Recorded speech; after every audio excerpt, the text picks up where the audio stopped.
بات یہ ہے کہ فجر سے پہلے تہجد کی نماز کس وقت تک پڑھی جا سکتی ہے، اور کیا تہجد کے لیے سونا ضروری ہے؟ ایک یہ بھی خیال پایا جاتا ہے کہ اگر سوئے نہیں تو تہجد کی نماز نہیں پڑھ سکتے، تو اس کے متعلق برائے کرم وضاحت فرماتے ہیں آپ۔ بات یہ ہے کہ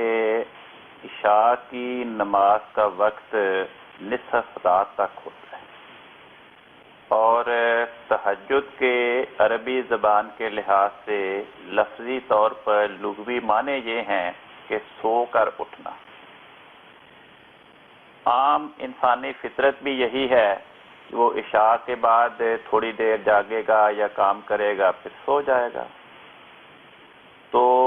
سو کر اٹھ کر جو نوافل پڑھے جائیں گے، خدا کے حضور عبادت کی جائے گی، اس کا نام تہجد ہے، اور اس کا وقت صبح صادق تک ہے، یعنی جب فجر کے وقت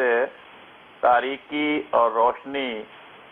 علیحدہ علیحدہ دکھائی دینے نظر آئے کہ ایک طرف رات کی تاریکی جا رہی ہے، دوسری طرف سے روشنی قریب آ رہی ہے، جسے کہتے ہیں پاؤ پھٹ گئی، اس وقت سے فجر کی نماز کا وقت شروع ہو جاتا ہے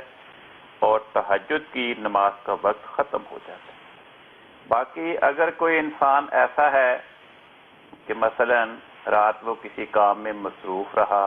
سفر پہ رہا، بیمار تھا، سو نہیں سکا،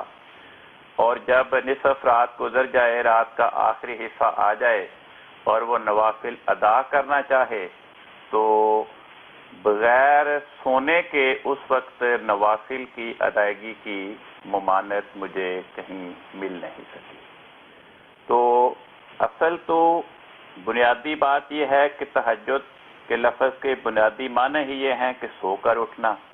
اور طبعی فطری بات ہے کہ ہر انسان رات کو سوتا ہے، سوائے اس کے کہ کوئی مجبوری ہو، سفر پہ ہے، بیمار ہے، کسی کام کاج میں مصروف رہا۔